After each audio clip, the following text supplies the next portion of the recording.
बिल्किस बानो, जी हां, 2002 गोधरा कांड, जिसे भुलाया नहीं भूल सकते आप। बिल्किस बानो 21 साल की उम्र में बिल्किस बानो शिकार हो गई थी, उन दरिंदों का शिकार। यानी 11 लोगों ने बिल्किस बानो के साथ रेप किया था और रेप के बाद उसे सजा भी मिली, आजीवन कारावास की सजा दी गई थी। बिल्किस बानो के परिवार के 6 लोगों का कत्ल किया गया था इन 11 लोगों द्वारा।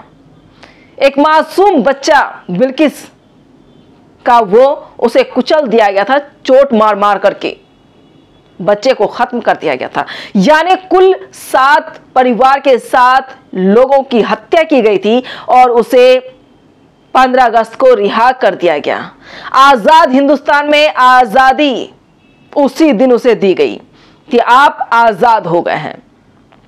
लेकिन बिल्किस बानो ने इस याचिका को लेकर सुप्रीम कोर्ट पहुंची थी अपनी बात रखने के लिए कि आखिर ऐसा क्यों हुआ, वक्त से पहले क्यों आजीवन कारावास से इन्हें रिहा किया गया। याद हो जब देश के प्रधानमंत्री लाल किले पर भाषण दे रहे थे, बेटी सम्मान की बात कर रहे थे, उसी वक्त उसी दिन 2022 15 अगस्त के दिन इन तमाम 11 दरिंदों को रिहा किया जाता है। रिहा के साथ साथ मालाएं पहनाई जाती हैं, मालाएं ही नहीं बल्कि मिठाइयां खिलाई जाती हैं, आरती उतारी जाती है, ये तमाम चीजें होती हैं। ऐसा लगता है कोई भगवान जेल से बाहर आए हैं।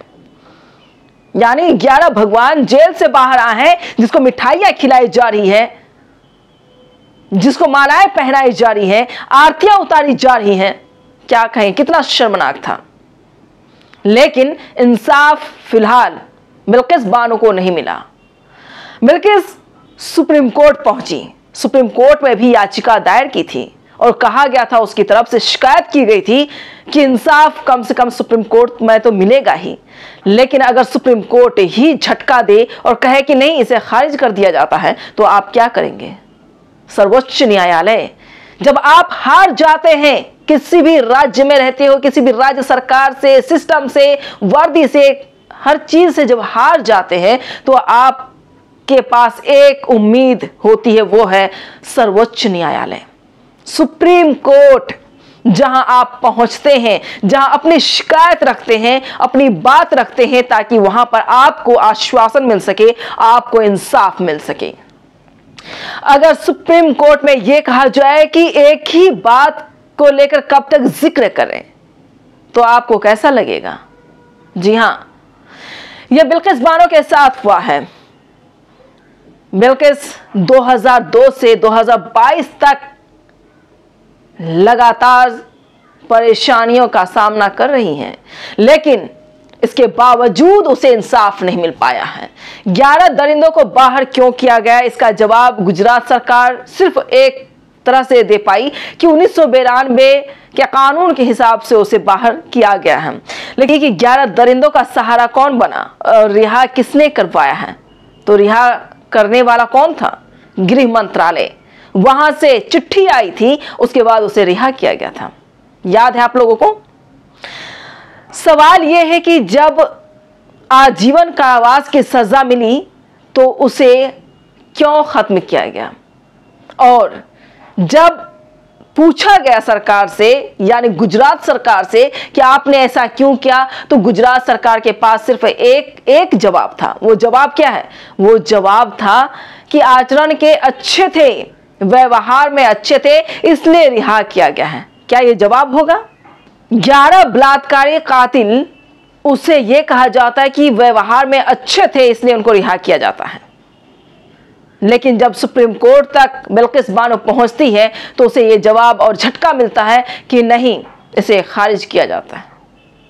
हालांकि अब सुनवाई और बातचीत शायद आने वाले वक्त 2023 में होने वाली है, लेकिन सवाल यह है कि बिल्किस बानो के साथ इंसाफ क्यों नहीं हो पाया। जब देश में आप इंसाफ की बात करेंगे, तो सबसे पहले जहन में आपका के सामने एक ही सवाल होगा कि बिल्किस बानो को इंसाफ क्यों नहीं मिल पाया। लोकतांत्रिक देश है, फिर इंसाफ क्यों नहीं मिल पाया? क्यों नहीं इस खबर को डिबेट के तौर पर दिखाया गया? क्यों नहीं इस खबर को किसी ने उस हिसाब से दिखाया जिस हिसाब से बिकनी वाली खबर चल रही है, जिस हिसाब से श्रद्धा मर्डर केस की खबर चल रही है? और श्रद्धा मर्डर केस अब भी वही तरोताजा है, लगातार जांच हो रही है। इसके बावजूद एक लड़की की हत्या आफताब ने किया तो उसे यहां तक पहुंचा दिया। इतनी छानबीन हो रही है, लगातार खबरें चल रही है, लेकिन सवाल यह है कि जिस घर में, जिस परिवार में 7 लोगों का कत्ल किया गया हो, क्या उसे इंसाफ नहीं मिलना चाहिए? क्या उन कातिलों को सजा नहीं होनी चाहिए? क्या उन कातिलों को मरते दम तक आजीवन कारावास नहीं होना चाहिए? और क्यों नहीं हुआ? पीड़िता मुसलमान है इसलिए, और जितने भी बलात्कारी और कातिल है ब्राह्मण है इसलिए कमजोर कर रहे हैं केस को। और इसलिए बेटी सम्मान की बात करते करते दरिंदों को भगवान समझ गए। बेटी सम्मान की बात करते करते बलात्कारी को भगवान बना दिया, आरतियां उतारी गई। आपको शर्म आनी चाहिए कि आप एक बेटे की इज्जत नीलाम नहीं, बल्कि इसमें जो भी लोग शामिल हैं और जो जो इसका समर्थन करते हैं और जो बलात्कारियों को बचाया, जो कातिलों को बचाया है, वो खुद कातिल बन चुके हैं। उनका नाम भी इसी में शामिल होगा। इसी लिस्ट में है कि 11 बलात्कारी, 11 कातिल के साथ साथ ये तमाम लोग हैं और सिस्टम है जो बिल्किस बानो को इंसाफ नहीं दिलाया। ये भी कातिल और ये भी बलात्कारी हैं। लेकिन सुप्रीम कोर्ट से उम्मीद बार बार लोग करते हैं, लेकिन देखना होगा कि क्या बिल्किस बानो को इंसाफ मिलता है? आखिर इंसाफ क्यों नहीं मिल रहा? इंसाफ का मतलब ये खत्म कर देना चाहिए अगर बिल्किस बानो को इंसाफ नहीं मिलता है, और चाहिए कि बिल्किस बानो के इस मामले पर 11 दरिंदों को फिर से जेल भेजा जाए, अंतिम सांस तक उसे जेल में रखा जाए, तब आप इंसाफ की बात करें। ना तो कभी आप इंसाफ की बात ना करें, जबान पर कभी बेटी सम्मान की बात ना करें, बेटी रक्षा की बात ना करें। आपके सामने बिल्किस है, आपके गृह क्षेत्र की बेटी बिल्किस है, गुजरात की बेटी बिल्किस है। इसके बावजूद जब आप अपने घर की बेटी को नहीं बचा सके, जब आप उसके साथ खुद कर सकते हैं, तो कोई और क्या कुछ कर सकता है? आप कहां मुंह दिखाएंगे? जब आप इंसाफ की बात कहीं किसी देश में जाकर करेंगे, किसी राज्य में करेंगे, कहीं भी जाएंगे, तो सबसे पहले आपसे पूछा जाएगा क्या उन्नाव की बेटी को इंसाफ मिला?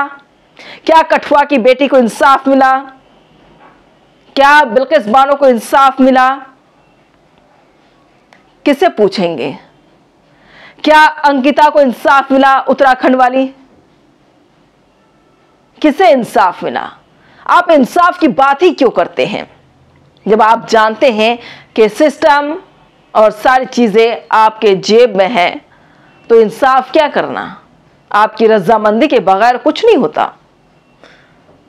लेकिन आपको सोचना चाहिए कि इंसाफ किसे कहते हैं, और इस पर मंथन करने की जरूरत है कि इंसाफ किसे कहा जाता है। सिर्फ पीएम और सीएम गृह मंत्री बनने से नहीं, इंसाफ का मतलब आपको समझना चाहिए कि इंसाफ क्या होता है, इंसाफ किसे कहते हैं, इंसाफ किसे देना चाहिए।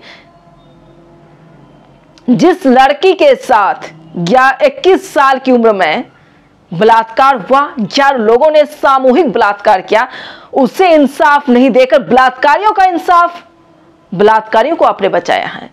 आपने 11 कातिलों को बचाया है जिसके परिवार के 7 लोगों की हत्या कर दी गई। लेकिन क्या सुप्रीम कोर्ट इन कातिलों को एक बार फिर से जेल भेज सकता है? उम्मीद कीजिए, लेकिन अब चीजें बदल रही हैं। इंसाफ के नाम पर सिर्फ आप मोहरा बन चुके हैं। आपको इंसाफ मिलना बहुत ही मुश्किल है, लेकिन बिकनी पर जिस तरह से आप बात करते हैं, चाहे जो भी पत्रकार हो, मैं किसी एक का नाम नहीं लूंगी, देश के जो भी पत्रकार हो, जो भी मीडिया हाउस हो, लेकिन सोचिए आप क्या इंसाफ की बात करेंगे? आंखों के सामने सबूत होने के बावजूद, सजा होने के बावजूद, अगर आजाद हिंदुस्तान में आजादी के दिन बलात्कारियों को भगवान समझा जाता हो, बलात्कारियों को, कातिलों को भगवान समझा जाता हो, तो आप क्या कहेंगे? जिसकी आरतियां उतारी जाती हैं।